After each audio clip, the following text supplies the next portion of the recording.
On July 21, 1969, at 3:56 Central European Time, a new chapter in manned spaceflight began.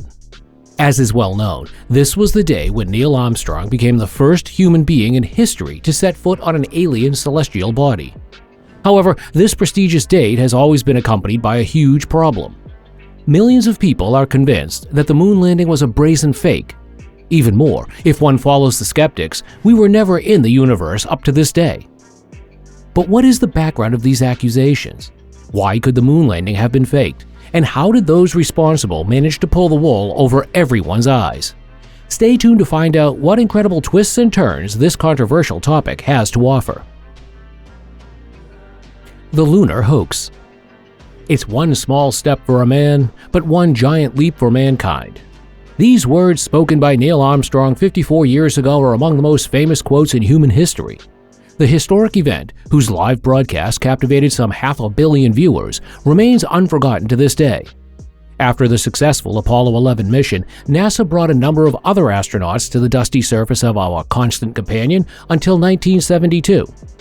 To date, 12 humans have been scheduled to set foot on Earth's only satellite, and currently, several space agencies are making plans to return to the moon in a timely manner to establish permanent bases and mine rare resources. But what would you think if we told you that all previous moon landings and space descents were nothing more than meticulously staged fakes? Given today's zeitgeist, with the internet community massively questioning virtually every headline, you might think that this serious theory is comparatively new. But this is a fallacy. As early as the 1970s, doubters sensed a large-scale conspiracy on the part of governments and space agencies. According to them, the finish line of the space race was pure propaganda aimed at deciding the technological struggle between the West and East in favor of the USA. Moreover, the staged moon landing was perfectly suited to distract attention from other current grievances, including the violent protests against the Vietnam War and the assassination of Martin Luther King. But as it is so often the case, the money factor also played an overriding role. NASA's $30 billion budget would have been massively cut if the space agency had failed to demonstrate success. So the final suspicion is based on the fact that the US government did not deceive the world, but was itself led around the nose by NASA. If you like, the mother of all conspiracy theories is called "We Never Went to the Moon: America's $30 billion Swindle." This was the title of the supposedly revealing book that Bill Kaysing published in 1976. In essence, the suspicions can be summarized as follows. The state of technology in the 1960s would not have made a moon landing possible under any circumstances. Instead, those responsible built a secret film studio in Area 51 to shoot the faked moon scenes there. In any case, the Saturn rocket has always been launched unmanned.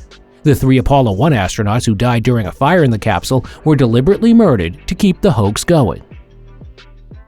The same fate is said to have befallen 7 other NASA employees who toyed with the idea of bringing the truth to light. The arguments on the test bench. But what did the Apollo 11 astronauts actually have to say about the serious allegations? Well, Buzz Aldrin found his very own way to deal with the conspiracy theories in September 2002. At that time, a certain Bart Sibrel showed up outside his Beverly Hills hotel. Then the 72-year-old responded to the accusations that Aldrin was a coward, liar, and thief with a proper uppercut. However, flying fists are not the only means used to defend the moon landing. Let's now take a look at the most well-known arguments of the doubters and see what the opposing side has to say. First of all, there is a problem with the waving flag. On the appropriate photo and film recordings we see, how the US flag rammed into the moon's soil flutters obviously. In this regard, skeptics point out that this is simply not possible. After all, the celestial body has no atmosphere. And if there is no wind on the moon, what would have set the flag material in motion? Well, the counter-argument says that it was not the wind at all that made the starry banner blow.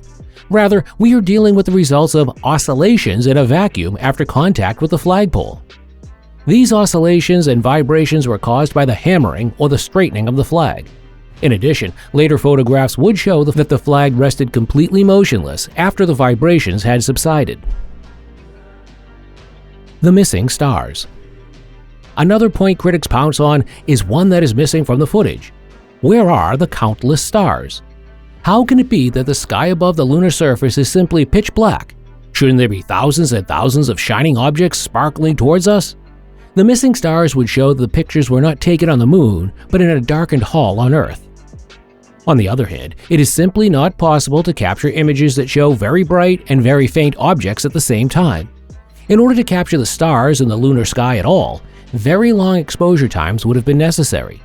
But since the mission was completed during the lunar day, this would have resulted in the remaining scenery being completely overexposed.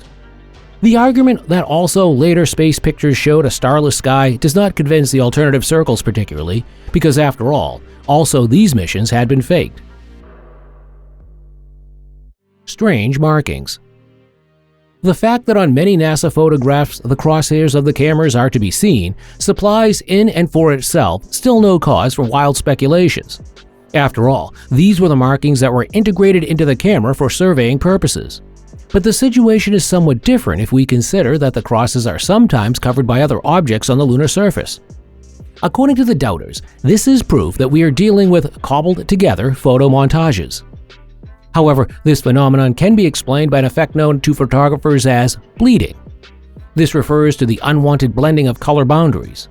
On closer inspection, this effect can be easily seen. The crosses are often only partially covered. On some photographs, the opposing side would even like to have made out some letters, which suggests that stones were marked as props. The official explanation, however, says that these supposed markings are due to the increasingly poor quality of the copies floating around the internet. Unusual shadows. If the sun is the only source of light on the moon, how can it be that many photographs show shadows that are not parallel to each other and also have different lengths? Is this due to the many different spotlights that were used to set up during the fake landing at Area 51? Well, not necessarily. One explanation is based on the fact that the lunar surface is not flat, that is, not in one plane. Transferred to the nature of the surface, this means the shadows that fall on the elevation of the ground sometimes appear shortened, while those that fall in a depression of the ground are partially lengthened. The fact that the shadows do not run parallel is said to be due to a distortion of perspective.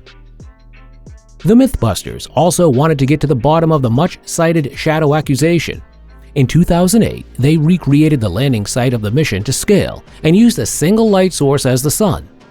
In the flat model, the shadows fall as the conspiracy theorists expected, in parallel. However, when the hills were included, the shadows cast looked the way NASA's photos show us. The moon heat.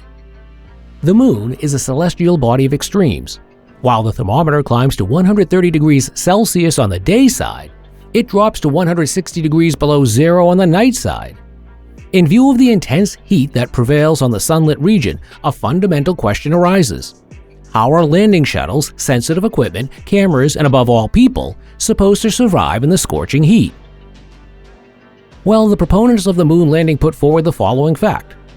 Surface temperatures are not equal to air temperatures. Where there is no atmosphere, no air can heat up, which would affect the equipment and the astronauts. In addition, it should be noted that the Apollo 11 mission was completed neither on a lunar night nor on a lunar noon. Far from these extreme conditions, an average temperature of 20 to 25 degrees prevailed at the landing site. Further arguments. The list of controversial issues is far from over at this point. The radiation exposure in the so-called Van Allen belt, the debate about the faked moon rocks, and the question whether the computer technology of the 1960s would have made it possible to carry out such an ambitious undertaking are also repeatedly at the center of the discussion. But there is one thing we must not forget. If NASA, or whoever, really faked the moon landing, this secret was not guarded by a tiny elite circle, but by thousands of people. According to this, about 400,000 people were involved in the planning and implementation of the Apollo program at that time. In view of this, some people ask themselves whether the effort that was necessary for the cover-up was not much higher than that for a real moon landing. Were those involved really condemned to absolute silence or even killed in the case?